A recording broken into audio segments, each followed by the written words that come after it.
So, how should we? And one thing that I talked to Clare about was not rehearsing a talk, which leaves us in a way to think about sort of starting points for this. So maybe we could. But I've got a burning question. Oh, do you? Okay. Yeah. All right, that's good because that gets. Am I allowed to do that? I think so. Yeah. Marvellous. Why, in your curation, which I've been to see this morning, and you have to go over there if you haven't seen the other exhibition, is just absolutely brilliant. Yeah. Really, really genuinely new works, which is very, very exciting to see this gathering of not only reflecting Will's view of where ceramics is now, because it's all such contemporary work, but also kind of talking about this practice anyway. I won't go on and on and on. My question is, why is this exhibition, that exhibition, entitled Dirty Work? Please. Okay.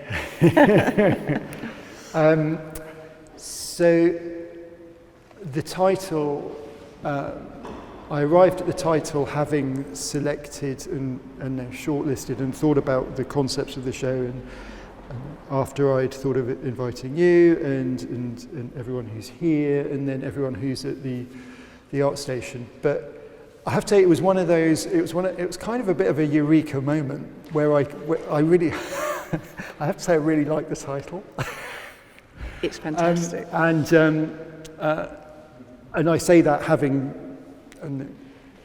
titling is really hard for artworks, I think, and I don't curate so much. And I guess when you're curating, you have to think of, there's a group of really interesting artists whose work I really love, and is there a kind of an umbrella term to sort of to put it under? But I guess, and part of it is I think it's a little bit of I hope it's a bit of a sort of provocative title. There are some titles that sometimes are a bit more sort of prosaic and sort of descriptive, and I like the resonances of this, and I think obviously I suppose the idea that the very particular, the literal idea of dirty work is palming off the work that's not that you don't want to do, or something like that, or sort of delegating or something like that. But thinking about the idea particularly of breaking it into two words, so like the dirty and the work side. So clay is a dirty material, or from the ground, but when we think of dirt, the anthropologist Mary Douglas came up with a description of dirt as matter out of place. So the idea of dirt, we think of sort of mud or clay or dirt in the ground, and in its context, in a park or in the landscape or in a field, it's kind of fine. But as soon as you bring that past the threshold of, say, a domestic space, then it becomes a bit more disquieting, perhaps, or complicated, or what have you. So then the value judgment of it turns from one thing into another thing. And particularly the artists I've chosen at the art station, I think are artists who deal with the idea of, I feel the sort of dirtiness of the clay. I've worked with a lot of the artists, so with Linda, Marcus, Gary, and Nick. I've worked with most of these artists at one point or another at residencies at the European Ceramic Centre, and with Marcus in Newcastle. So I've seen them grappling with the material, and it's a kind of a sort of dirty material. And then the other side is work, and I think maybe that alludes to a little bit more in terms of a consideration of say what you do. So the idea of clay as a verb, the idea of doing and making, and say particularly with your work a sort of more a kind of a structured approach to making. So, for example, here everyone is invited to use the porcelain chalk and effectively to work with the clay, to work with the material. And obviously it's sort of prevalent in a lot of works you've made, such as the exhibition we did at the Museum Yawn, where visitors to the museum were invited to make marks on the vases, and then I think you then glazed those with a kind of gold glaze on top. So that's that sort of form of work as well. And then I suppose the other thing as well is thinking, I know, the sort of rudeness of clay, and it's a kind of like an impolite, rude material. So some of the works at ArtStation are kind of funny and rude, and they sort of poke fun. Aurara's work is sort of quite sort of rude and sexy and naughty. Nicholas Pope, as those of you who attended the performance I did yesterday, he's very sort of kind of naughty. he messed about with my performance, and I really liked it. I thought it was really funny. He really got his hands dirty. Yeah, and I think it's interesting in the title Dirty Work that it is serious yet celebratory, but at the same time it's hugely emotional in terms of what we understand and grapple with in that understanding of dirty work. And a lot of the time it's understanding the work that we do within the arts, whereas it's seen as, use clay, oh, that's so lovely. Oh, every day must be magical, which obviously it is, right? Yeah. But it's work, but it is work, and it is the potter's working. It is work, and there's this kind of romanticism that sits around clay that indicates it might not be, because it's difficult to make any artworks, and when you're presumed that your coffee cups are going to substantially make your life possible, there's this misalignment. So I quite like but some people are really good at coffee cups and they do make a living out of it, all right, but there's this kind of misalignment within dirty work, which is what you've been talking about, this kind of the usefulness of the misalignment. So with an archive of presence, the misalignment is we're using one of the most precious clay material, the most precious clay material to make this seemingly beautiful patination. But actually, if you persist on wearing dark clothes while being the author of this work, it's still going to leave its traces. And there's a kind of another understanding of what dirty is. Dirty isn't necessarily the grit from the floor or the terracotta. I mean, it's a very particular choice to use this material in lots of ways, but I kind of enjoy the complexity of these two words, dirty work. I mean, exactly. Think it is the sort of the alignment of those. I suppose those two. And again thinking of the idea of work. I was several of the artists at the ArtStation I worked with at the European Ceramic Centre last summer for 12 weeks in Holland, and we really were. I mean, when have you been? You've I've only visited. You've only visited. Stayed, okay. But I've seen people. And you visited at the new building. And as well, did you go to Den Bosch? Yeah. So you'll have witnessed it perhaps. Yeah. But for 12 weeks, I mean, maybe it's embodied in what the director Ranti, every Wednesday. An artist gives a presentation of their ceramics as a form of introduction. It's like, this is what I'm doing, this is what I want to hope to achieve at the European Ceramic Centre. And Ranti gives everyone about 12 to 15 minutes to present their work. And then at the end, he just looks at his watch and stands up and goes, right, everyone back to work. So it's the work, it's a very particular thing. And everyone goes, fine, we're bombing it back to our studios. And the whole thing is set up as a kind of, not quite like a factory, but it's set up as a workplace in terms of efficiency, in terms of kind of working together. And there's a big communal kitchen and everyone cooks together, and it's sort of doing and working and making. And we sort of joke that it's a bit like kind of the Clay Olympics or something.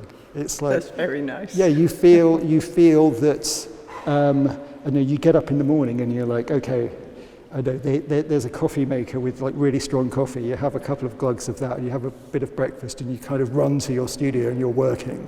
The only time that I've ever risen enthusiastically at 6 a.m. was when I was at a residency in Hungary, a place called Kecskemét, which is a pretty wild enclave. It's a marvellous place, but it's that sense of being in a it was kind of this meandering medieval courtyard, all very, very beautiful. But there was a particular stress over space. So even though I had two very lovely workspaces and I was preparing to make the work trophy, I went there to understand how to make this work that I made for the Victorian Albert Museum. So I spent 3 months there.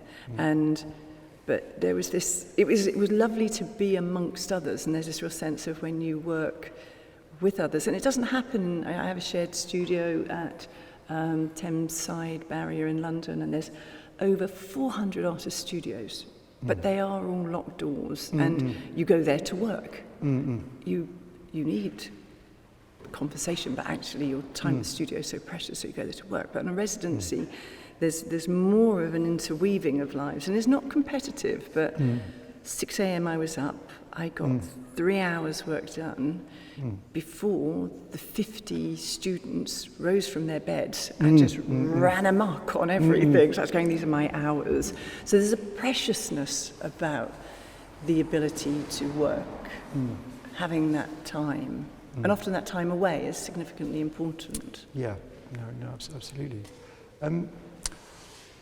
So also, kind of, I suppose, riffing off the idea of dirty work, what you said about the porcelain creating its own kind of dirt. It's almost sort of an inverse dirt in terms of the white of the porcelain marks on the darkness of the aprons. But I'm really intrigued by the idea of work in this work, but also say the commission you had at Tate and several sort of works that I know you've worked with your practice. Could you tell me a little bit more about, or sort of unpack the word work in relation to sort of, I suppose, sort of the kind of the group work that you allow to happen, and in terms of the idea, the sort of performative idea, and I suppose the link between the making and what's made and where it goes. I can answer all that. Great, yeah. I just really. I think I'm going to I needed to stop. I needed to stop after the first part of the question, I think. Okay. I think that it's interesting to think about this work because work's never made in isolation.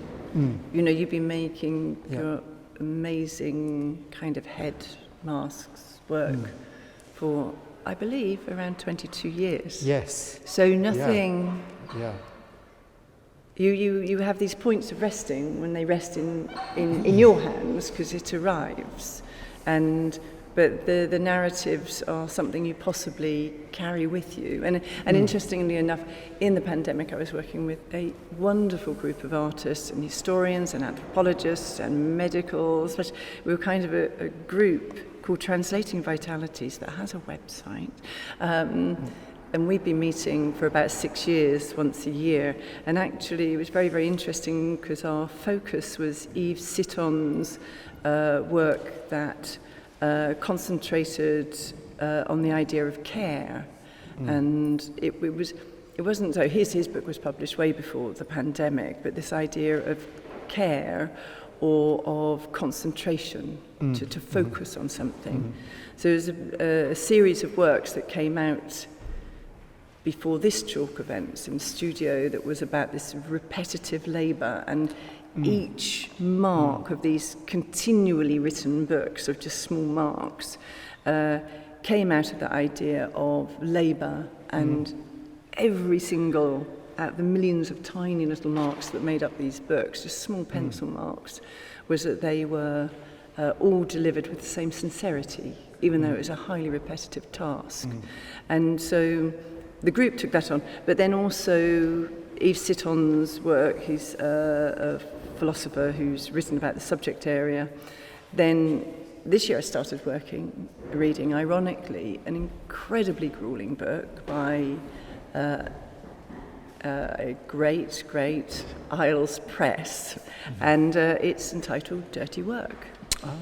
So I started reading that maybe a month before I was invited to work with you. But Dirty Work is really fantastically disruptive. So it acknowledges what you've just said. It acknowledges the work that we care not to think about. You know, how your pigs are slaughtered, how the work of society is done invisibly. And so these narratives are not strange to the other works I've made. So if we talk about the factory at the Tate, then the idea, and really at the Tate, it was a year's investigation into the ethics of asking people to step into an artwork, to undertake work and labour to create an artwork. And is that paid labour? Is it unpaid labour? So the values of exchange were really a huge principle. And bearing in mind, a decade before that, I'd been working and investigating how do people step into an artwork? What's the curiosity? What are the rewards? How can this be a shared value rather than a seemingly innate gift? And gifts are, well, there's a good old expression. There is no free lunches, but this idea of this being from conscience, which was the piece at the Tate, that this narrative weaves in and out of a great deal of work of talking about the invisible labour. So, monument in many ways. That is. Could you just describe for those of us who don't know about conscience, the actual work? Yeah. Could you describe it? Sorry to interrupt, but no, that's okay. It'd be nice to hear a brief bit about that.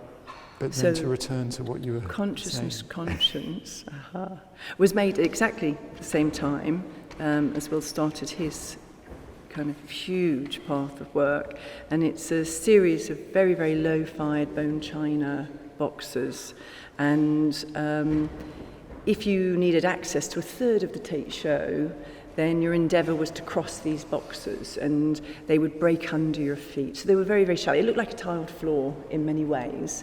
But the impact was that as you walked upon it, you broke it. So conscience is obviously about this rationale of, in that moment that we take something, how do we justify our actions? How do we understand that? So this narrative goes back way back to leaving the Royal College, and I went to Roach's Point in Ireland, in a lighthouse off of Cork for another residency. And the narratives of that are being aware of our impact and what are the echoes of that. So conscience, as you walk upon it, it breaks, and the next visitor has a choice if they want to see the Andrew Lord exhibition just beyond that, which is another great ceramicist, would be that you could walk in the footsteps of others, but there's still impact, there's still incremental impact, and I think for me, a lot of the works are about unpacking what is the incremental rather than what is the dramatic. And this work here is an incremental work in many ways. Yeah. I think you've described that work as like walking through fresh snow. Yeah. And that's really interesting. I really like that idea of the incremental mark, I suppose. So with conscience, there'd be this sort of, I imagine, a quite trepidatious moment.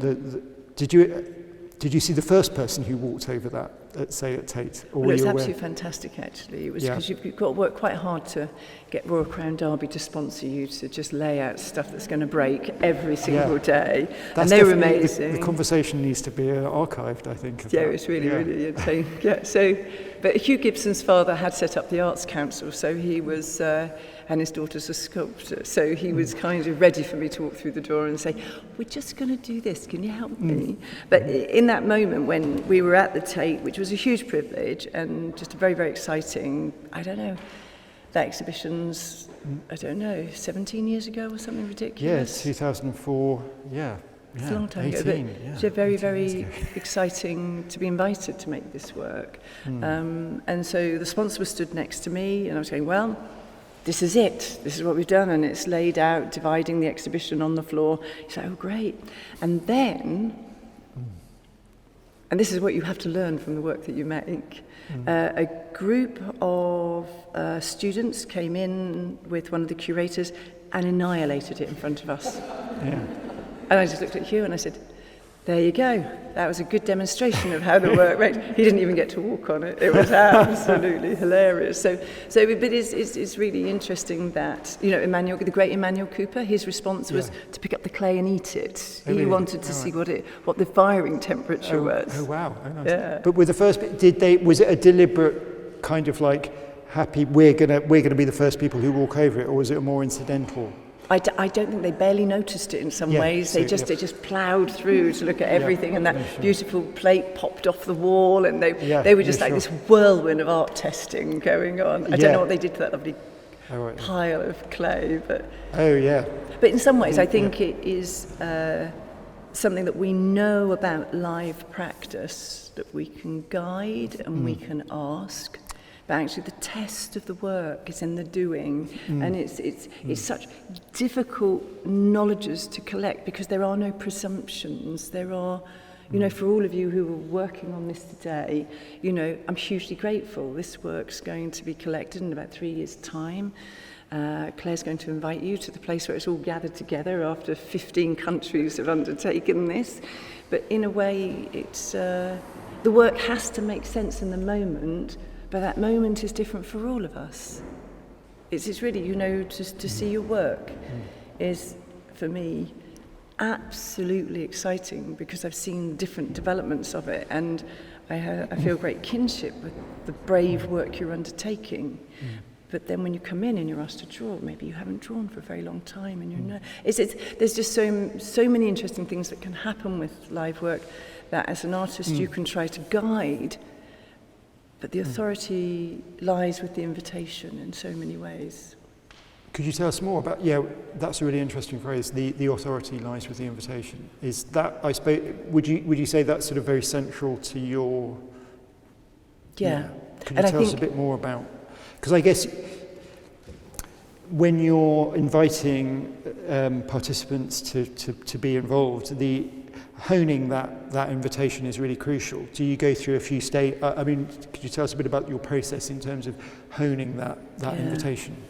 So the wonderful thing about the factory at the Tate is that you've got the toughest team on your side. It's fantastic. Because I was working pan-Tate, so there were 20 curators. And so everything was going through these very complex but rich conversations. And of course, there's a sense of testing the ideas thoroughly. So everything's tested before you can undertake such a vast live work. And so it's understanding. There can't be a vagueness in any moment, because if there's a vagueness, it possibly crumbles the concept. So you really have to know what you're asking. You know, and it's been one of the most exciting things for me yesterday was to kind of hone, because I need your help. I need your help to understand how to make this the best it can possibly be. And it's a slow process of honing to understand that. So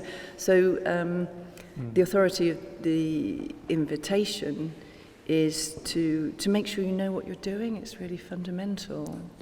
I think that, and it's just, I mean, I want to ask you really about, maybe it's the same question, but I'm interested about this long conversation, this particular work, because I met you in the Asguyon Museum when you presented a very different work. Equally as beguiling, but very, very different work. But I think today I'm very, very curious to ask you about this work starting, this body of ongoing work starting, because it wasn't a blip. This has been a continuum through your practice. So I'm kind of interested about that journey. And sure. What point? I want to start at the very beginning. Of course. It's why I think it was for you as well. But the exhibition that we did, so the exhibition was called A Secret History of Clay from Gauguin to Gormley. so at Tate Liverpool in 2004, and had a really interesting array of sort of contemporary artists, younger contemporary artists such as ourselves and Francis Hugh Pritchard and Roger Heons had done a sort of clay with Mark Titchener, a sort of clay performance, and then sort of esteemed sort of kind of generational artists who work with clay like Lucio Fontana, and so being quite young, it was sort of seminal in the sense of that was the work I made, Eating My Teeth, which is effectively what I had yesterday. It was a very sort of focused moment for my work, which is wearing a clay head. But what made that a good idea? Where did that start in your studio? Yes. That's kind of fundamentally where I'm digging back.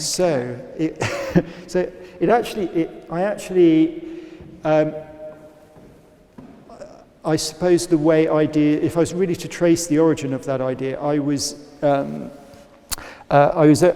Ateliers in Amsterdam studying, and I was reading a book about David Lynch, and it had some photos of David Lynch, as well as sort of making his films, is a painter and does sort of little animations, and he'd got a little toy policeman, and put chewing gum on the policeman's head, and then there were sort of ants crawling into the chewing gum, and a really abject. Okay. I've got a terrible COVID cough. I had COVID 2 months ago, but I'm just going to go and cough.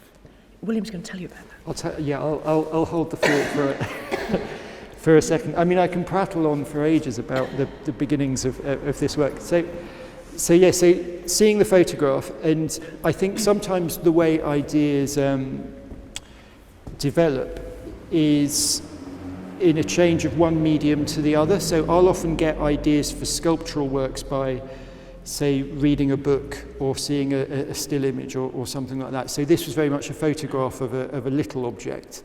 And then somewhere along the line, it turned into me wanting to put clay on my head. And my in a way, as a starting point, and then to start, I don't think I even modelled it at first, and then I think I started modelling it. And I suppose the really interesting thing is, I don't know whether you've had it, or anyone here who, in terms of sort of doing art stuff, has sometimes you make a work that you're not quite prepared to, that you don't quite understand. Yeah. And so with that work, I didn't.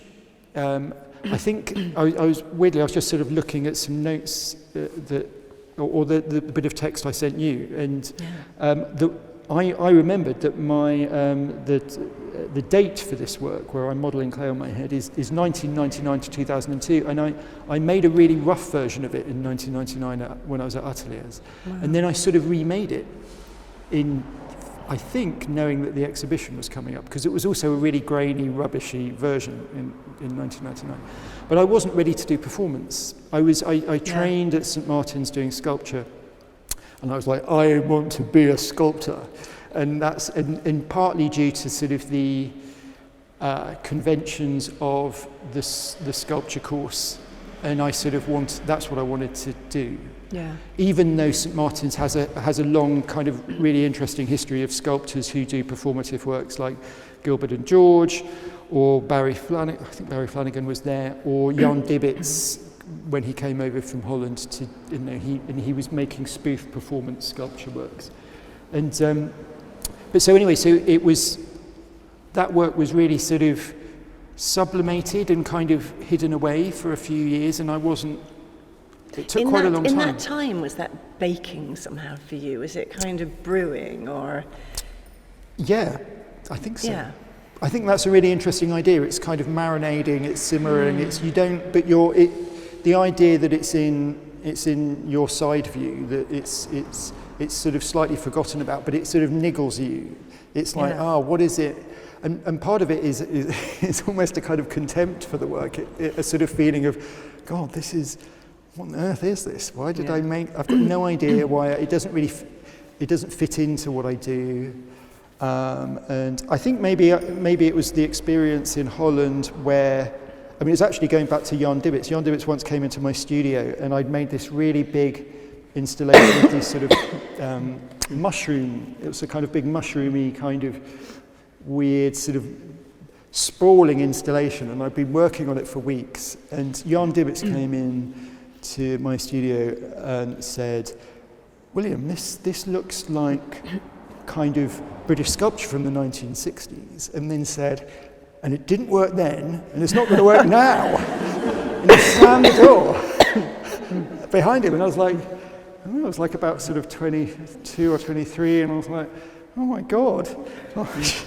And then I was like, oh God, he's totally right. And we had these big wheelie bins out the back, and I threw it away. And it was, my time in Holland on a much more mixed fine art course enabled me to embrace. How long were you on the course for? It's 2 years. So it's a 2 years master's effectively, even though it's not. Yeah, but anyway. That was how that sort of, I suppose, thinking about the idea of works that you make that have a kind of weird sort of formation period. So I think it's quite interesting. So this work is very much kind of in a line of. I do love monumentality at any point. Yeah. But.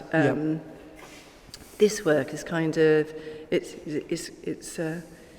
kind of got a line to ephemeral works, which maybe start with Conscience, and then move to the Jerwood when I made a dust wall of clay, and behind it a gold veneer that was released when the clay on the wall was scratched or touched, and then there'd been a kind of series of dust works that move towards this more ephemeral work, and then there's another series of works which lean into narratives of kind of monumentality or industry or production or kind of acknowledging the kind of silent labour that happens, the figurine makers in the 1700s, which was the large work I made in Canada at the Gardner Museum. So it's never a point where you think, oh, I'll give one a rest, and then I'll find this one. It's this interweaving, because I don't make much work in the studio. Well, a lovely studio. Yeah. It's like a library. Actually, my works are activated on site. They're about, if it's monumentality, you can't even pretend you know what monumentality is until it's cited in some ways. So what I'm hearing from you is something I understand, which is you don't purposefully think, oh, now it's this moment. These things need to rest, and they move back, and it's usually something around the purpose of the invitation, where you think, this really makes sense to this. So that work from its starting point, arriving at the Tate, were there moments of rest for a couple of years, or was it constantly ticking away from the moment you figured out this is the thing where I step into this body of work? So after I did the Tate show that we were in, I worked on a few kind of clay head, concrete head videos. So I also did one called Excavation, where I have a big concrete ball on my head, and with a hammer and chisel I chip away at it, and that was also quite a sort of. I suppose we all have key works, and that again was a key work.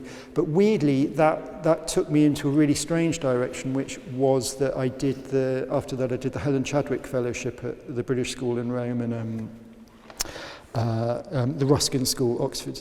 And weirdly, that pushed me into a sort of research zone, where that turned into my PhD, which was about Gradiva, which is a story about a sort of Freudian dream narrative where a Greek bas relief of a sort of female god is buried under the ash of Vesuvius and is excavated, and then thinking about casts in Pompeii and that sort of process.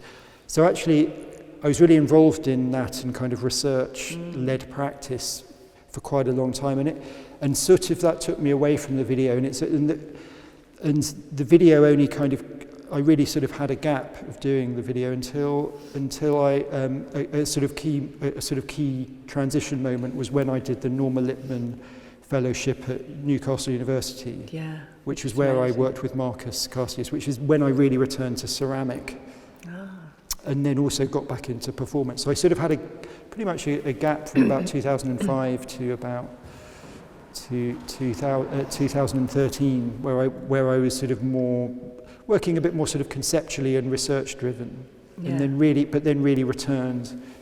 I suppose ceramic really became something that was totally central from around that Norma Lippmann. That was transformatory for me, I suppose, and really, it became sort of very important. Because it's interesting hearing you talk about clay. Because in a way, your interest in clay is not. It's not a surface. It's a really deep understanding of clay. That's what I understood from us moving around your curation this morning. Is that just talking about the celadons, just this. It's not how it looks. It's how the materials are at play, or the work that is needed to bring them meaningfully to a piece of work. And so I think there's a real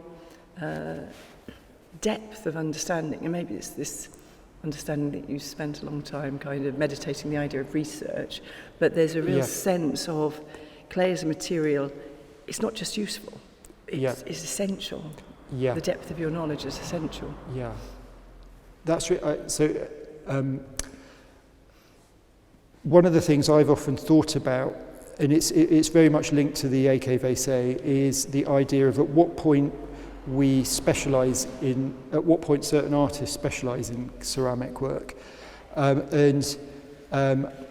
was trained in fine art, so sculpture and then fine art research. So at no point did I do anything focused on ceramic. So no one ever taught me how to mix a glaze, or slip cast or anything like that until last summer, where I'd made my first slip cast under expert tuition.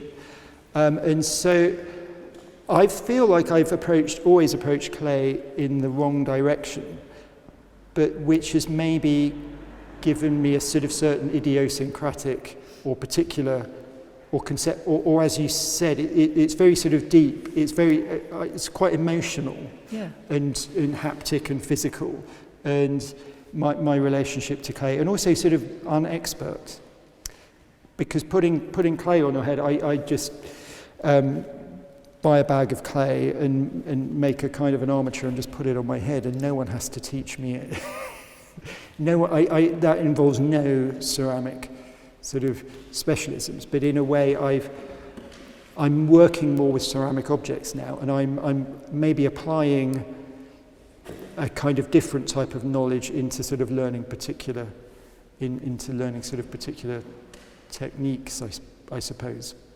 Somehow. So, for example, our friend Linda Sorman has come at it. So Linda Sorman, whose work is at the Art Station, which is this amazing lattice. It's kind of like a beautiful sort of complex, fragile rhizome, absolutely sort of exquisitely made. Sort of, it feels like it's alive, and it feels like it's sort of moving. And I got to know Linda last summer, and she was super in terms of, I mean, she's an amazing person, and was a kind of dynamo at the European Ceramic Centre. And but I gleaned a lot of sort of technical kind of advice from Linda, who talked about coming from the other direction, which is she'd really trained in an applied form of ceramic and is completely expert in that way. And her journey seems to, you'll know her better, so what I'm saying might not be totally true. It's absolutely true. But so from the applied direction into moving into being what she considers a sort of fine art sort of place, which is heavily reliant on her expertise in ceramic. And she sort of talked about the the idea of labelling, and I know this. I mean, this often gets brought up in talks about sort of clay. But she felt it sounded as if she sort of for a while had felt like a little bit of an imposter, moving from one sort of realm of ceramic into the other. But I mean that was a sort of a phase, and she has sort of totally justifiable like kind of confidence in the sort of fine art area of ceramic work that she does now. But it's quite interesting. That's the complete inverse. But I think both of those arcs are really interesting because they both rely on permissions. And it's probably held within oneself, but this idea that both Linda and I trained in craft and in a way, because I never glaze things, I kind of feel like I've always dodged that question. Somehow I've never really partaken in some ways, but this idea of permissions and the way that you both moved and you're crossing at the central, it's very interesting because talking to you around your crystalline glazes, which is phenomenally difficult to undertake and to do, but you've done it because it's necessary, not because it's part of the 10 glazes one must undertake to understand glazes. But from my perspective, my knowledge of craft has given me loads of authority to say, actually, I can stop this process halfway through, and we're fine with that. And somehow my permissions came from, I have good knowledge, so this isn't a naive thing. This is directly purposeful at this point to have all these bowls unfired and we pour water in them continually as part of a performance because I know which part of the pendulum I'm stopping in many ways. And so I think that it's for me, I see a lot of questions here around Linda's work and permissions, but Linda's work is so complex, and I think the complexity of the identities she's been playing with have been so completely and important and empowered by the Black Lives Matter movement, all of the revisions that she's had to burden on her shoulders for others as well. So there is this kind of moment of, and look up her work, it's fabulous. She had lovely shirt Messens as well. But in term, anyway, I'm just waffling on now about how great Linda is, which doesn't need to be said. I'm very happy to do that as well.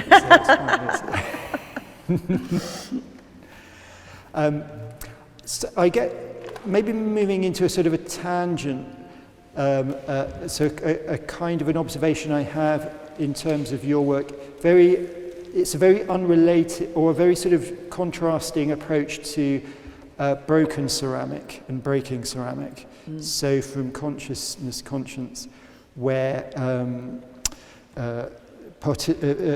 spectators, viewers are walk through the tiles and they break them, to monument where so again because I've not seen that in person, but it's moved from Holland to is it Paris? And so it's had different sightings, and Eric Skilp, who we're very lucky to have here today, was the first person to commission the work in Holland, and it was a huge great pile of broken china that was in a museum that was set up to keep things precious and care for them. So it was a real affront to understanding of what can an object be, what is the matter that makes objects. And then this year it was at the Museum of Modern Art in Paris for a vast exhibition, 350 works, looking at the different ways ceramics has been used throughout the ages. And this was commissioned as the entrance work, so it could kind of really disrupt any ideas one might have about what ceramics can be. So, and for me, monument, it's a work that's been made, about 14 years ago, but its narrative is moving into a narrative of, obviously, I stop industry, I take out all the things that are broken, and before they're turned into either tiles that are used in the ceramics industry, they're ground up, or the French works all went back to be used in road coverings. It's kind of ground up to be part of road coverings. So there's this real sense of the broken things, the things that didn't make it to the museums, because the manufacturers we work with are incredible manufacturers. And at the Zuiderzee, the curator went to great efforts to allow me to use the works that were in between status. So these beautiful, beautiful tiles, and it has a vast collection of these tiles, but some of these, because they're Dutch history, could not be disposed of because they're Dutch history,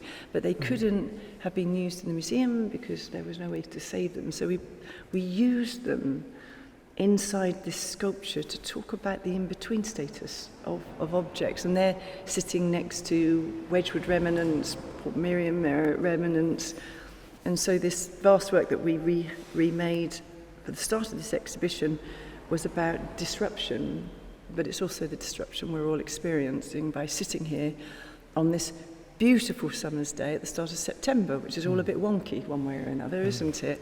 So the stopping of process is really important, and I think that part of my authority when I go to work in or work with manufacturers is I know you. I know historically this material. You can trust me. You know, it's there's a lot of knowledge that's poured into these what seem like chaotic moments. I guess the thing, again, having not, I've just seen photos of Monument, but thinking about I suppose a sort of word you mentioned earlier, the idea of permission, and also thinking about sort of classifications of things and objects. The idea of it foregrounds what we would normally not see, that would normally be hidden away or thrown away. So it sort of celebrates, and it puts it in a very, it's in the entrance area in Paris, and it was in Holland a sort of hugely, I suppose, sort of significant installation, and the mass of it really drawing attention to the idea of waste. And again, that idea, the kind of cultural or anthropological value, so thinking back to sort of ideas of dirt as well. So that might be regarded as a sort of dirty material, but also thinking of consciousness, conscience, and I'm sure a lot of the visitors who who saw that at Tate would really enjoy breaking the tiles, and it's in the same way that Ai Weiwei has got a sort of cheeky grin on his face when he's dropping the vases. It's the sort of enjoyment of iconoclasm, or sort of breaking. It's that we possess a desire to, or I don't know, it doesn't often happen, or the idea of we're given permission to break things. Or maybe you're unafraid, because I think that's a lot of your work is about you're unafraid. Yeah. And I think that's really inspiring to experience, indeed, to witness that. And the flip side, I suppose, of being, so say something like your tiles, someone's going to be quite afraid. They're going to be, I might break that. But because of the context of the exhibition, there'll be somewhere which empowers the viewer to think, okay, well, normally I'd be afraid to break this thing, but I'm being given permission to just jump in, walk all over it, break it up. And that's actually quite enjoyable. Which kind of takes us directly to the Victoria and Albert Museum, when the curator approached me and said, "We can't collect your work. Our policies won't collect your work. Would you come and make us something?" And then we made the Wedgwood, the work trophy. Yeah. And people came, and it was quite a lot of hard work, but they weren't given permission to take anything, but they saw others doing so. And so this idea of that communicating to do something slightly rebellious, to steal a bit of Wedgwood from the Victoria and Albert Museum. Everybody felt slightly uncomfortable, on the boundary, leaving, because nobody had actually said it was okay, and I had to work really, really hard with the press office and to try and control the language, because it comes back to that invitation, like, we're not going to tell you it's okay to walk in and take these, but if you see others do it, will you do that? And so it's this, and that really brings us back to this work, which is about collective thinking, collective seeing, and those invisible moments. It kind of comes back to that sense of responsibility and invisibility, and every single action matters. It may not be recognised, but somewhere it matters. No, indeed. And I guess something that I particularly like about your work is, say, in these sort of events where you invite people to participate, I suppose the idea of the collective over the individual, the idea of the mass forming through lots of marks, sort of somehow being larger than what an individual person could do. And it's interesting because in many ways, conscience, we didn't ask people to do that. It was the work was the challenge. If you want to see this work, this is your choice. And some people didn't know it would break. So there's loads of different issues around that. But in a sense here, invisibility is really important. This work is about the invisibility of labour and the invitation to complete this work without identity, without, being the hero, being named, all of those things. This is about a collective journey which we've all experienced somewhere along the line. So, and again, thinking of identity, just before our talk, and I think yesterday we were talking a little bit about it sounded like quite a sort of an important moment for you when you worked with Siobhan Davis. And could you tell us a little bit about what you were saying about, I think it's uniform, and the idea of the performative uniform as well. Could you tell us a bit about that? And I think really this is going to be my return question to you about performativity, because I when Siobhan Davies invited me to make a work with her, she'd been following some of the work for about a year. We'd had some conversations, and then there was this wonderful invite, and it was incredibly intimidating because I was asked into a dance studio with two people in close body contact, and I was invited right inside it, kind of going. And Sue would turn around and say, "Well, Claire, what do you think about this?" And all I can panic deeply inside me, going, those two people are really, really in a huge amount of physical contact, and I have nothing to say. I'm completely overwhelmed. You're right next to me. I haven't grown up in a world of theatre or ballet or all of these. And so the physical, overwhelming invitation was just pure panic. I just really think I need to leave because this is something I've never experienced before.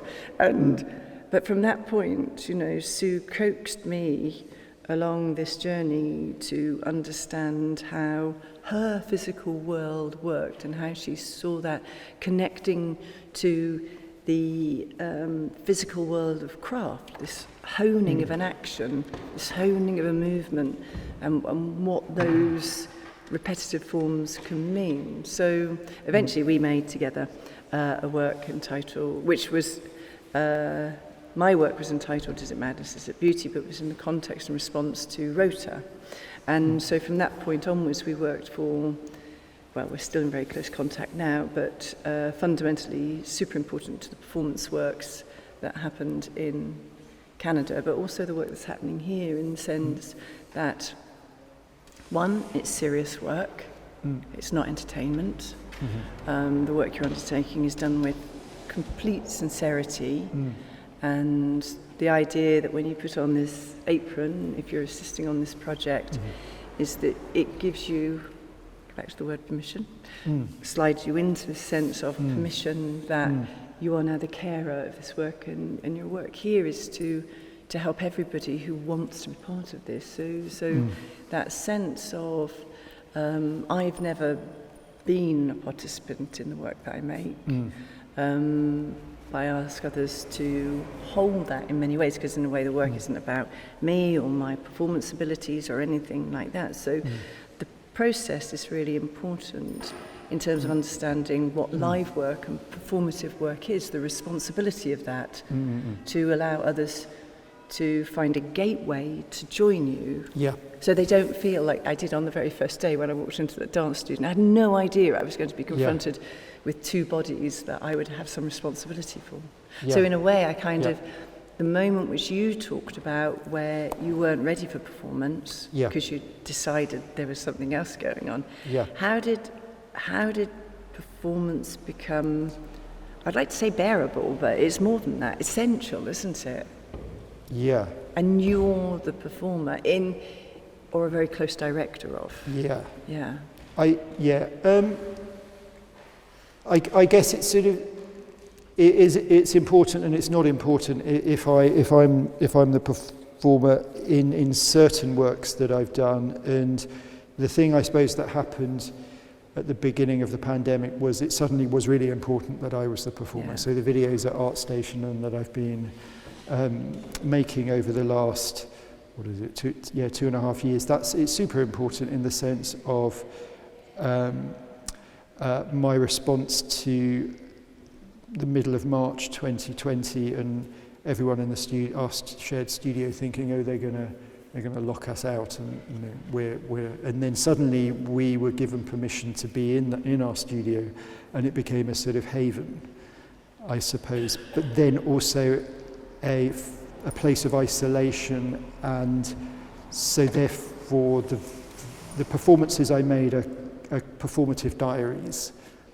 So, and because their first sort of dissemination was through Instagram, and so they are very diary-like in the sense that I've got the date of when, effectively, every day when I make one, I post it on sort of on Instagram, and so.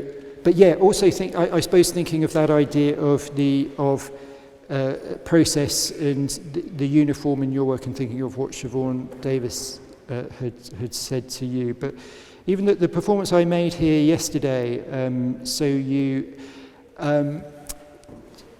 is a bit of a pastiche of the Marina Abramovich, The Artist is Present.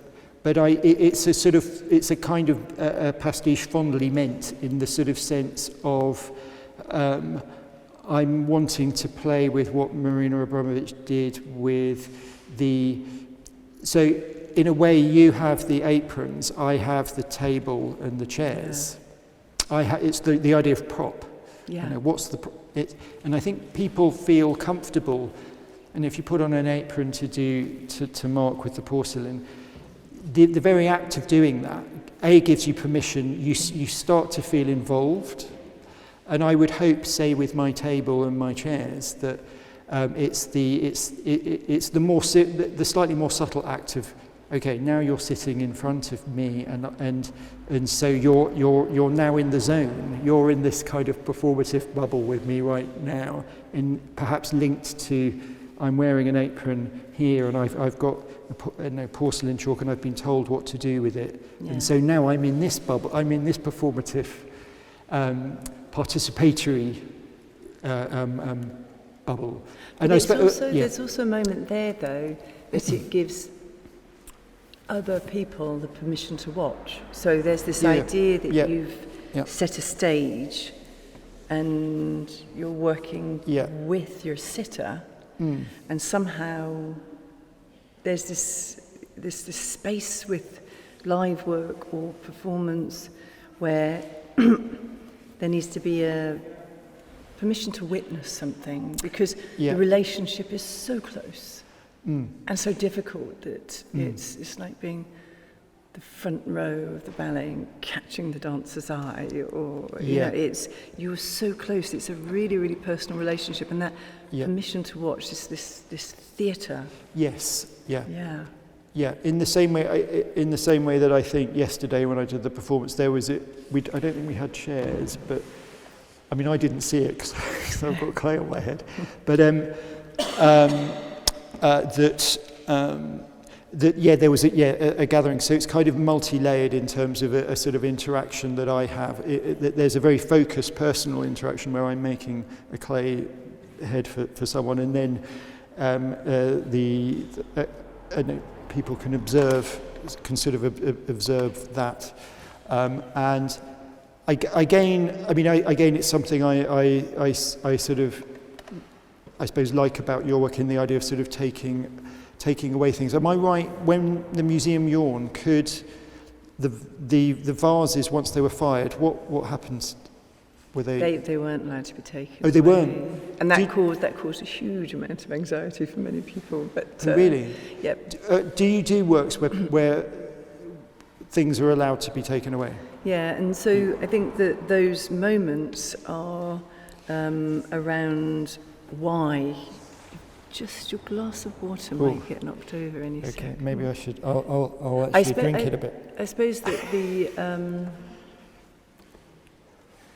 there's a real tightness, because these works are really big, there's a real tightness of honing of that understanding before we go to site, to understand why something might be taken, stolen, given, broken. Yeah. All of those things have the same value, which is that it must be vital. So when I worked with the Holocaust Memorial Day Trust, and we asked people their experience of what it is to be humane. A year later, when we were back on Westminster Bridge and we were handing those sentences back to people, then that gift of the spoon that was a model of one that was used in the Bosnian death camps by the survivor Nisad that I worked with, there was absolutely no choice but to do that, because it's a porcelain spoon that somebody takes responsibility for, with the words, handwritten words, if humanity needs, and there were 72 different repeating words in the conversations that had arisen. And so there's this idea that you're holding something that could break. You just need to drop the spoon and it's in 100 pieces, but the idea that one must hold it, like one must hold society, one must hold humanity, one must care for this, hold it gently. And weirdly enough, that project was, maybe 8 years ago, and one of them turned up in Thailand just a couple of weeks ago, and a lovely ceramicist, Sarah Howard, was out there, and somebody said, oh, I got this thing, and he showed her all the spoons, and you're like, you really cared for that, thank you. And so this, I'm meandering a little here, but the idea of the if something is exchanged or taken, there's a hugely articulate moment within the concept of that's the reason why. And so at the Tate, when we made the factory, everybody was paid for their labour. If you're going to make a factory in such a privileged environment, you've got the help of 20 curators to make sure you've scrutinised every single rationale in that. And so the purpose was to come into the factory, which thousands of people did. And if they laboured, they were rewarded with another object, but they couldn't take their object home, because that's kind of indulgent. They had to take the object that somebody else had made home, so they're taking responsibility for that. And it's a sense of really understanding in that moment of exchange, in that moment of labour, in that moment of completing an artwork, which we have here, then how do we understand the responsibilities, but also the sense of what that gift or stealing or breaking might be. And there was a beautiful example of that in the Foundling Museum, where people could take a cup, and the Foundling Museum in London is quite a new museum, and it was where babies, unwanted babies, were given to the Foundling Hospital, a hospital being a place of care rather than a place of fixing. And this work represented in many ways a cup and a saucer, so the people who came into the exhibition could take one of these cups, and we asked nothing from them. They didn't have to sign a book, they didn't have to take it, they didn't have to tell us anything. But on the base of the cup was an invitation for them to do something to benefit society. And so we got 1,500 dedications from lots of people, including the ongoing charity, the Coram charity. And so some people put the cups back. They couldn't do it. They just put the cup back. really? And people who took the cups, they didn't have to tell us what they did, but some of them did, and they went beyond it. So there's a real sharpness, a real honing of that rationale about the responsibility. I was about to say, the idea of responsibility is really sort of important, and sort of bestowing that on the sort of participant. I suppose thinking about maybe this links to a sort of a broader discussion about an idea of where choreographed events or performative events link to a kind of relational practice, I suppose. Yeah. And it's something that's very much ensconced in your work, and I suppose in relation to the performance I did yesterday, for me it's super important that the clay heads I've made are available as well, somehow. So that idea of they're available to be taken away, but they're fired first, and then again that idea of responsibility in the sense of those who've everyone who have made heads for are invited to, after the firing, have their head, but then it's a question of it's like, which head is mine, and then really being involved in that somehow, sort of being involved in that process. And in this extended process of the work,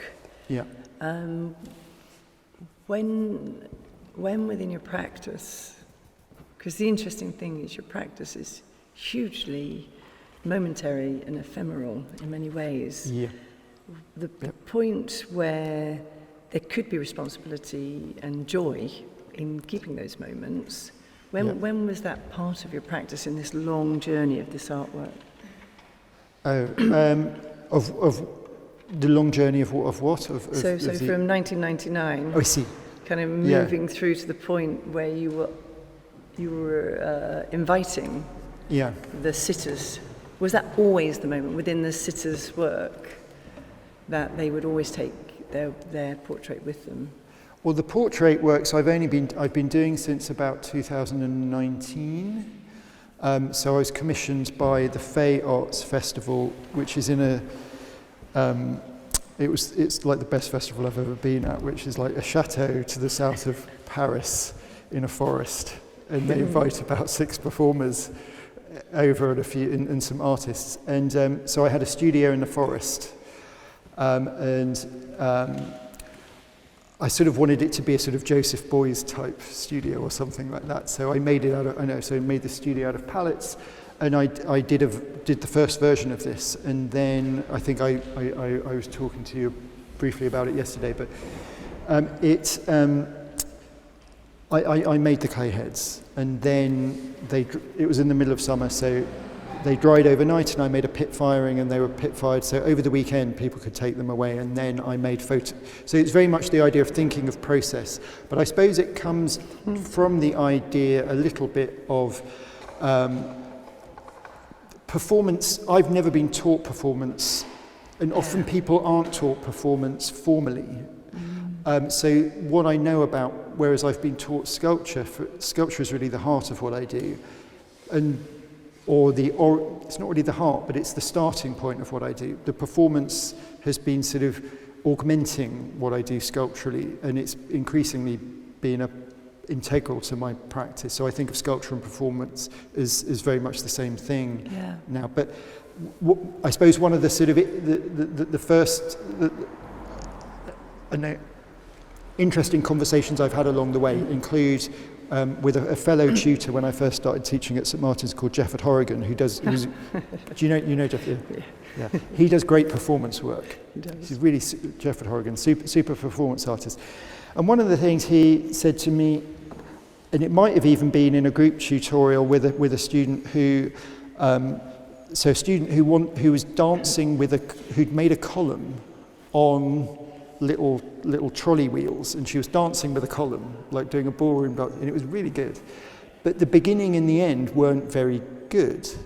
And so one of the things Jeff had said was, well, you really need to work out the beginning, and one of the things you need to sort of think a lot about the beginning and the end, and again, it sort of felt like a really sort of important kind of pedagogic intervention somehow, that one of those things he said. And I suppose along the way, I've been sort of adding those things and trying to develop a slightly more nuanced relationship with the audience I'm sort of working with. But that also includes Brian Catling's Cabaret Melancholique, which is a slightly sort of mad, off-kilter cabaret night in London that we used to do just before Christmas, which was effectively like a baptism of fire, a little bit like stand-up comedy or something. So you go up on stage and you've got an audience who are sort of out for your blood, really. I mean, but not really. I mean, but in a friendly way,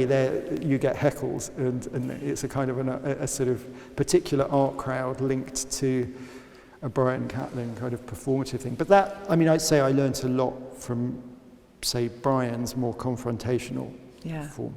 But I suppose thinking a lot of, again, why this is a sort of pastiche of Marina Abramovich, the performance I did yesterday, was, I suppose, it's really, she's such a sort of hugely influential performance artist, and then, but then also, it's also sort of a way that you can show that influence is by pastiche sometimes as well. But part of me wanted to sort of move on from the idea that what you're having is a presence with the artist to, you know, it's like an added bonus if you get your clay head, and but more seriously, that's the sort of kind of entropic kind of, it's the sort of passing on of, it doesn't stay within you and that event. It's the idea of it sort of, it moves beyond that in a kind of not a societal way, but it just moves into sort of everyday life. It's a really, and one really nice thing about clay is, that's 20 of those are made from an £8 bag of clay. It's so the material, it's a glorious thing about clay, I suppose, that idea of you don't have to be. One thing is, it takes a lot of notches off the idea of the preciousness of materiality sometimes, yet some ceramic objects are obviously justifiably hugely sort of valuable, but as a raw material, it's... I like the way we've come back to raw material, because maybe this is a good moment to ask if there's any questions that may be arising. Now we're at raw material, which is so easy to talk about. Absolutely. So this bit's always a bit awkward, but I can see we've got a keen person to ask a question. So.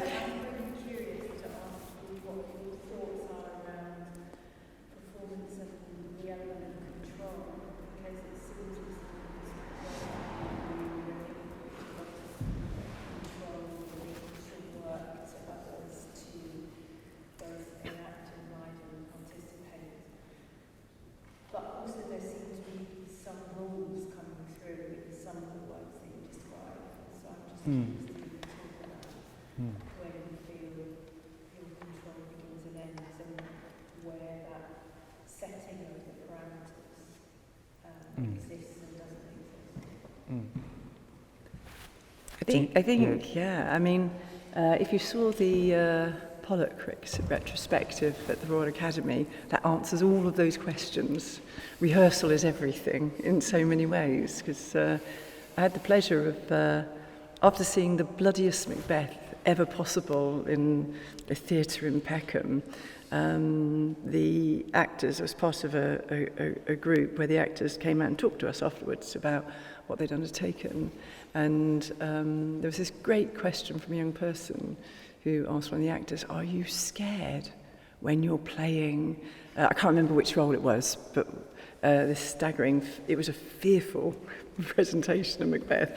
And the actor was so great. It was just such a great and succinct answer that's really stayed with me and helped me. And this is way after I'd done the work with Siobhan Davies. But his response was, if I'm afraid, I'm not doing my job properly. And I think in many, many ways, part of my responsibility in the work is to make the right invitation to make the work possible. And that does require a huge amount of knowledge. None of this happens by accident.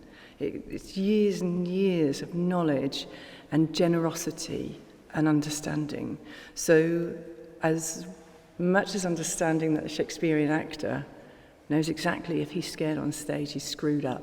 He's not actually acting anymore.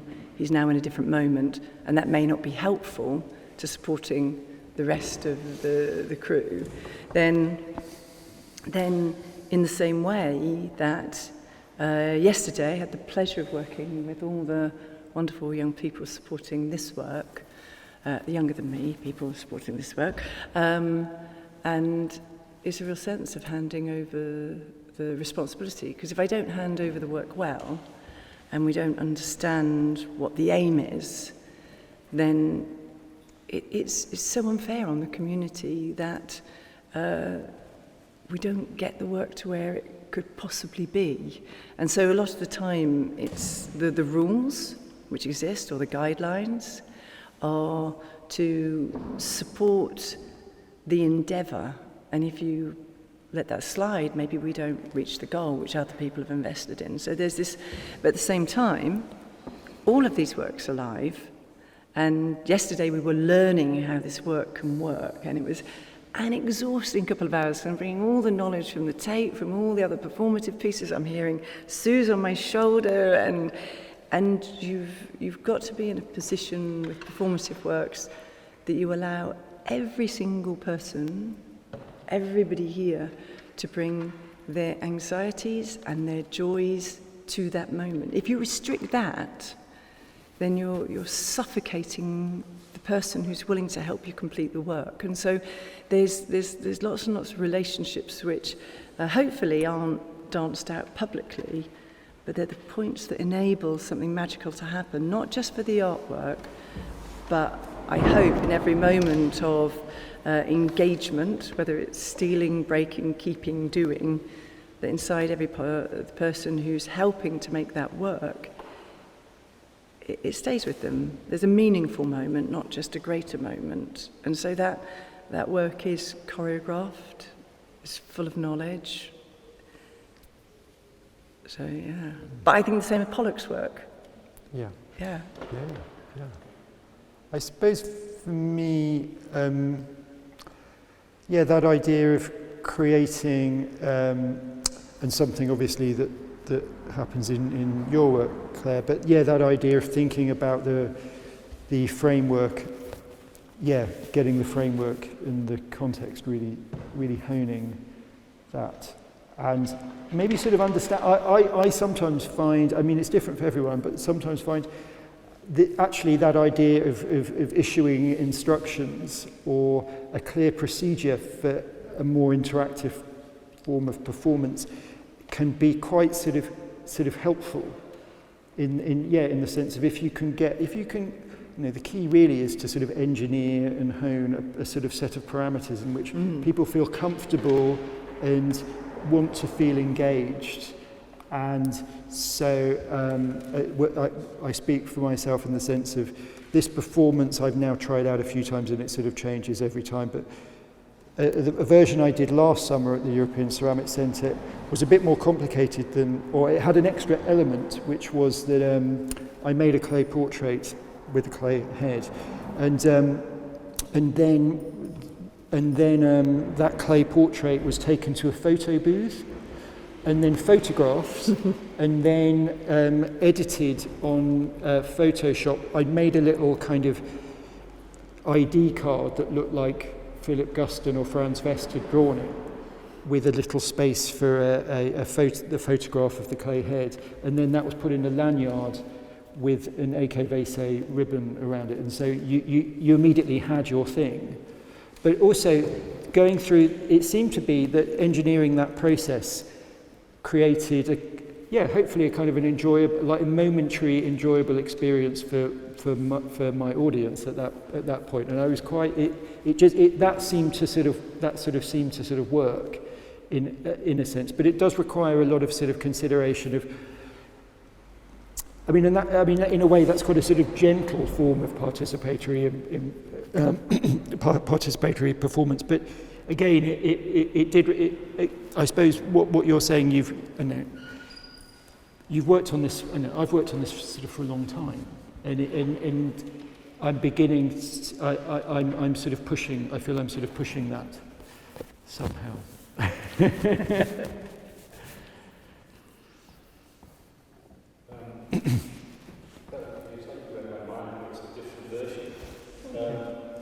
I think what you both have to a degree is quite disquieting or disconcerting for the audience, whilst trying to make them feel participants.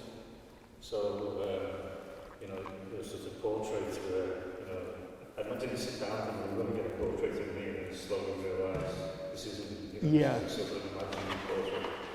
Yeah. Or simply where, if you come to the museum and see someone take one, and can I take one, can I get away with this? Or serious, like, I want you to participate, but I don't want your name. I want to give me your labour. So these acts, these moments, that I feel like the audience are like right on the edge of both being intrigued. It's sort of like when you say dirty work, like a risky business. Yeah. It's sort of on the edge of like success and failure all the time. Yeah. Yeah, I'm just quickly, I mean, for me, it is, I mean, yesterday I really appreciated the moment in which Nicholas Pope massively threw a spanner in the works. When first of all, I could, like, in a way it's been choreographed that I have the balls of clay and someone sits down opposite me and hands me a ball of clay as well. And at that point, the ball of clay was messed up. It was sort of in the wrong shape. And then I felt these hands on my hands, and they were like big hands. I was like, God, what's going on? It's really weird. And then I could just hear Nick waffling on, like he was just sort of talking to me. And then just saying, oh, I've started. Anyway, but so, I'm not sure where I was going with that. But I suppose more that he certainly had he's so naughty, Nick. He had that confidence and perhaps arrogance as well, just to go, I've known Will for a long time. I can just do whatever I want, but I'm just going to sort of muck about a bit and see if he can. So I suppose the equivalent of the heckler. Yeah. He was the heckler.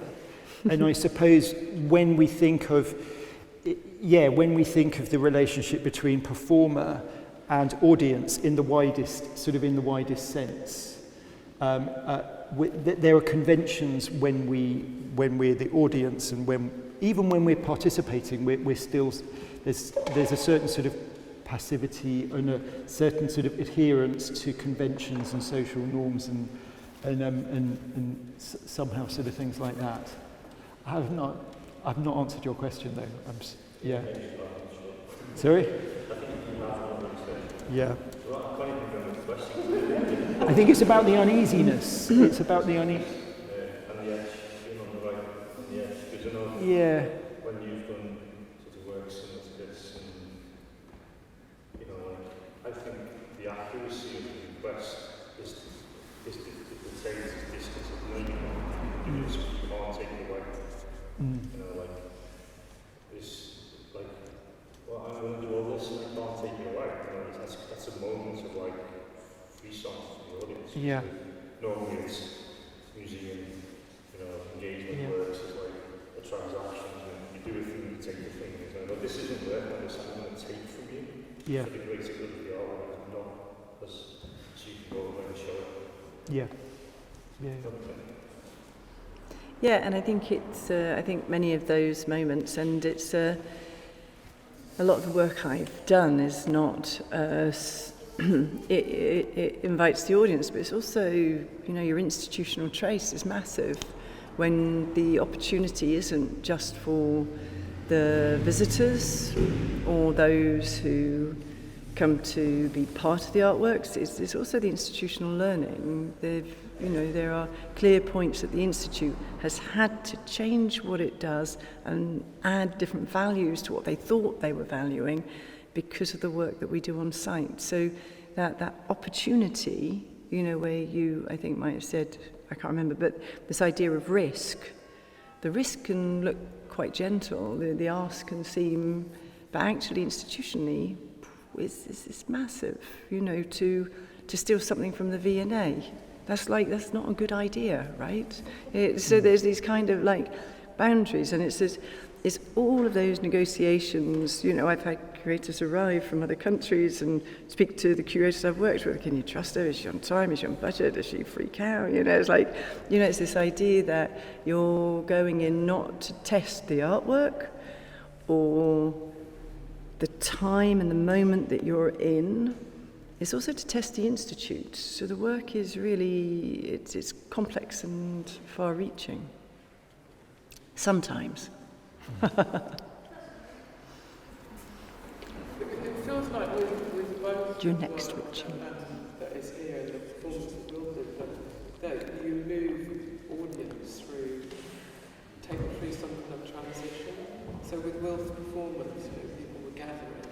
There was there was definitely a kind of resistance, a sort of fear about taking part in something that essentially is just sitting opposite someone who can't see you.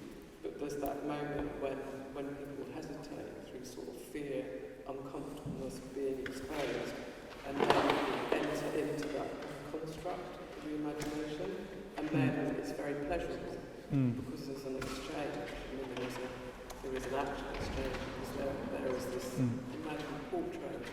But I think Clare's work here is also that transition, moving into that space, which is quite difficult. And when you're taking part, there's a sense of belonging, doing something together, which has this kind of time scale and development. And enjoyment. You've mentioned enjoyment a few times. I think creating those enjoyable moments, which are kind of shared, which is rather wonderful. Yeah, because the joy yesterday watching your performances was just so clear and so powerful, and something I hadn't expected within the work, because I've been very, very focused on why you might make a work like this, was the absolute joy it brought to people who were helping to complete these incredibly big scrolls. And so there's, you know, there are just these points where this is enjoyable. Yeah. I guess what you were saying, the idea of maybe trepidation that participants for my performance might have, I realise that, and so I guess part of the preparation, I do it in deliberately quite an informal way, which is, so say for example both performances I talked to you and maybe especially Jacques about. I briefed him on. No, he's not here. So, briefed him. I said, "Look, this is what I'm going to do, and watch out for these things, or whatever." And so he was sort of my eyes in a way, but he was also, I think, his role, and I was sort of glad he could help me with this. Was also to talk to people who, or to explain, and I think you probably did that as well. I mean, the thing is, I can't see anything, so I'm just getting the videos back now, so each time it's a surprise to me. So, but it'd be important to set up that kind of facilitator, someone or a couple of people. So, for example, when I did it at the Fay Festival, it was the two curators, and then at the European Ceramic Centre. Well, the European Ceramic Centre, I formalised it because I had a desk, and we called it a bit more provocatively border control, and I had a clay sign with border control. It was, the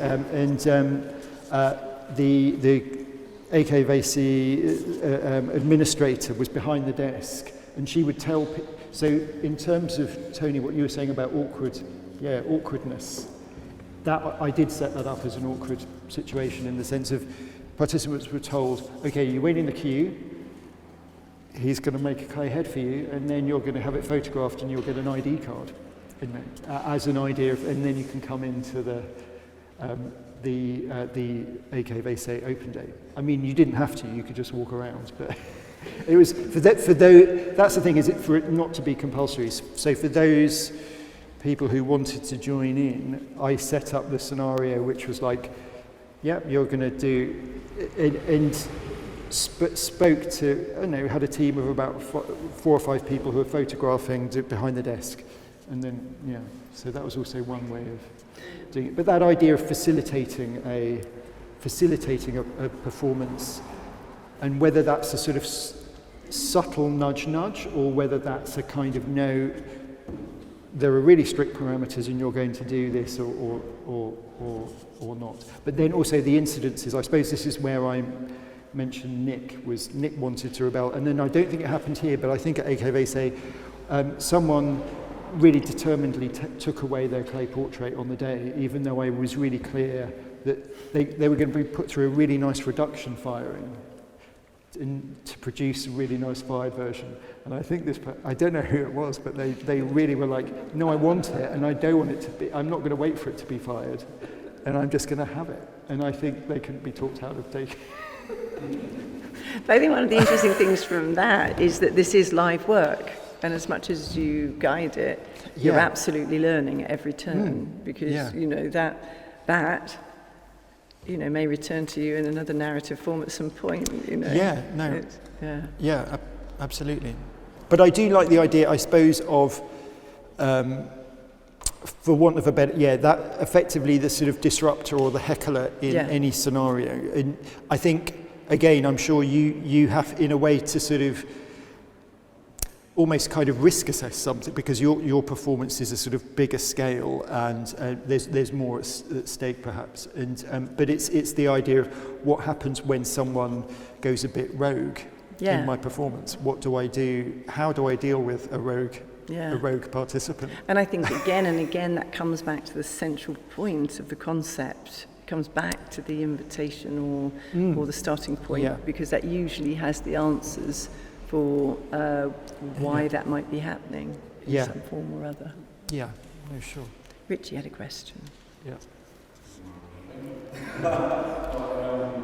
Understanding the material yourself and the others in you do, the polarities of both your works, very much warm and clear, and yours is pristine porcelain. For me, as a ceramicist, that's really brilliant, and what you're doing, but also the technical side, what people don't understand your works, is getting the clay to be fired to a degree for health and safety, and all of these things behind it. Maybe you could explain to those who don't quite understand. Yeah, but this again comes down to this set of knowledges, you know, like the crystalline glaze, you know, that those lovely porcelain chalks. The material's been fired to the first point of cristobalite change, which is when this ceramic clay material becomes ceramic. And so at this point, and we've tested it multiple times for different sites of use, not in the clay chalks, but through consciousness conscience. It's just looking at things like the dust emitted, so that once it's been to 5, 7, 2 or 3, can't remember, one of those digits, then going through the first point of cristobalite change changes the dust particles so that they're now equivalent to walking on a sandy beach, so they're non-carcinogenic. So this kind of sense of, it's a good idea to make this work, also comes with responsibility for caring for the people who are helping you make the work in many ways. And that's the same with the beautiful dust work I made at the Jerwood, which we had to mix with an emollient that had been industrially tested to make sure that there was no clay dust emitted. And the floor work, you know, we made sure that it had gone through cristobalite change, but it would break evenly for the 5-year-old or the 40-year-old, so their experiences were the same value in terms of physical encounter.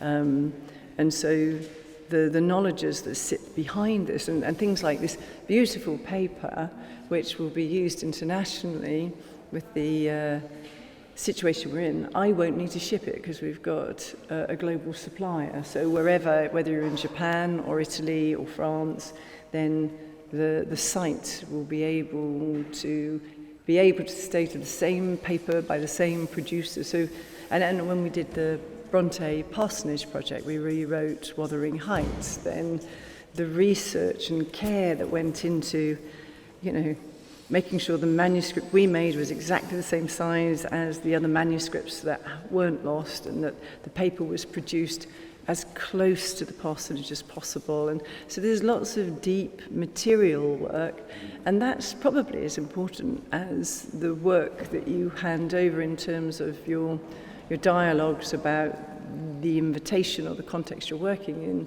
It's, you know, every material.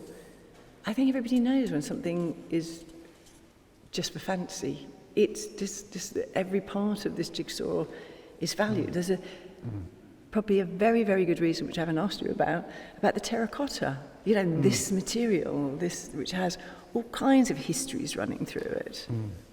Yeah. How are you? What do you? In more detail about the terracotta, what were you? Well, why terracotta over a porcelain? I'm working with. You mean for these works? For these works. Well, I mean, yeah, partly. I mean, I did an exhibition called Tirapolis that was curated by Ivona Blaswick and Whitechapel and Neon, which was an arts organisation in the French Gardens in Athens, and it had a really nice. Actually, had Sarah Lucas in the exhibition and really interesting artists who, I mean, Marcus Castius, Anthony Hamilton, and Norbert Prangenberg and Huma Barber. But anyway, the idea of that being about terror and of terror coming from the earth, and so I suppose I often go I go for very earthy, I go for very browny, reddy clays, because I sort of think about sort of that in that sort of sense, I suppose, in a way. And then also, I mean, one of the lovely discoveries at the European Ceramic Centre was when you fire the terracotta clay under a reduction firing, it goes an aubergine colour. Yeah, it's magical. And it's a shiny aubergine colour. So it's just such a gorgeous, sheeny ceramic. It's melting, isn't it? So it's funny you say it melts, because in the reduction, because obviously reduction is quite, or the way it was done at the European Ceramic Centre, the technician, it's quite hard to get the reduction right, and this temperature overshot maybe by about 20 or 30 Celsius. Ooh. So one of my sculptures did melt a bit, but because it was terracotta, but the white clay, which is a stronger body, was fine. Was absolutely fine. But anyway, back to that. I'm sort of very interested in the idea of also the fleshy quality of clay, and I suppose sort of thinking about kind of colour in that as well. And then also just going back to one thing that I think you do very sort of responsibly and really well is do proper research, and I guess health and safety into. So it's brilliant that you've researched the right, and you've stress tested it, and you've done the right temperature for the porcelain. And I suppose a counterpoint, which is when things go disastrously wrong, is what we mentioned, or what I talked about, was the Ai Weiwei. And what seeds were they? They weren't pumpkin seeds, they were sunflower seeds, and a whole field of millions and millions of them, and they've been hand painted. But they were made with a certain type of porcelain, which meant that when it was opened in the turbine hall at Tate Modern and people started walking on it, it started, I assume, emitting dust, which was the bad dust, which I assume is potentially the sort of carcinogenic dust. But also it was lined with lead as well. Oh, so that was exactly. Uncontained. So that's kind of, and so, but it's how on earth what went wrong in between? It's quite an extraordinary level of if that's when stuff goes wrong and you have a response like that was designed to be an interactive sculpture, and and then the whole thing was cordoned off. And but that's a cultural context, because actually what happened in China in Xingdezhen Yeah. was standard practice. But actually, when you move Yeah. standard practice Yeah. to a Yeah. really tight, highly ventilated Yeah. and controlled environment, Yeah. it exposes all kinds of different cultural No, indeed. differences. So Yeah. the issues were partly cultural Yeah, in basically. terms of what Yeah. play practices in Xingdezhen, which is quite interesting. Yeah, no, absolutely. But I suppose So- designing in those changes is, or designing in those differences is obviously sort of super important. Yeah. So, yeah. Well, Yeah, thank you. Thank you so much. It's been really enjoyable until I haven't got to watch us talking for 2 hours. Have we? Yeah, I've got no idea. I don't have my phone on. Just, Yeah, flown I by. just wondered if you could close briefly about talking about what the experience has been like sort of coming here to sort of rural Suffolk, 2 market towns, just briefly for each of you. It's a kind of art station question, but it's pertinent, Yeah. Do you want to Will, go first? you've been here longer. Maybe Okay, I'll say briefly, okay, because yeah. you've been here much longer, so I'm Yeah. the blow-in at this point, Yeah. aren't I? I think for this piece of work, which has been brewing for a while, it has real meaning to come to such a small community because, from what I understand, then a lot of the people who have come to help complete the work, it's about this community. And often, when you're working at institutes like the V&A or the Tate, there's a massively global community that arrive. But actually, it's very, very interesting to recognise here how close this community is. So it's working with the closeness of this community, which is really moving and is kind of really helpful to understanding the disciplines of this particular piece of work, which is about recognising how communities work together, and the fact that this is a place where communities gathered in all of its wonderful iterations, from theatres to assembly halls to antique centres. This is the right place for this work to try and understand itself. So that's and it's as a born and bred Ipswich girl, it's the first work I've made in Suffolk, so it's really lovely to be home. Really, the first in Suffolk? Ever. Wow. Yeah, it didn't take me long, did it? Well, Will, I'll hand to you. So, yeah, for me, obviously thinking about it's so great to have artists involved in exhibiting in the show, such as yourself, Richie, Ryan Gander, who came here yesterday, Karen and Ali, who are very much based here. And then, since I've been here, discovering that it's a really nice kind of, I know there's a really sort of nice arts community, which I think ArtStation is really helping to foster, is really like as a hub, not just because it's partly because it's an exhibition space, but in artist studios and workspaces and things like that. I think it's just important to provide those kind of sort of opportunities and different ways in which you can engage in a particular place or a hub. I don't know whether you call ArtStation a hub, but I sort of somehow sort of think from the time I've been there. But then also thinking, I guess, part in the early conversations we had about me curating the show, because the invitation came shortly after I'd come back from the European Ceramic Centre, so last autumn I think we started talking about it, and thinking a little bit about the proximity of Suffolk to Europe, and thinking about, I suppose, when I was a student, I went out to help the sculpture tutor who was at the European Ceramic Centre when it was in Bosch, and we packed up his van, all the ceramics, and went to the Hook of Holland and then to Harwich.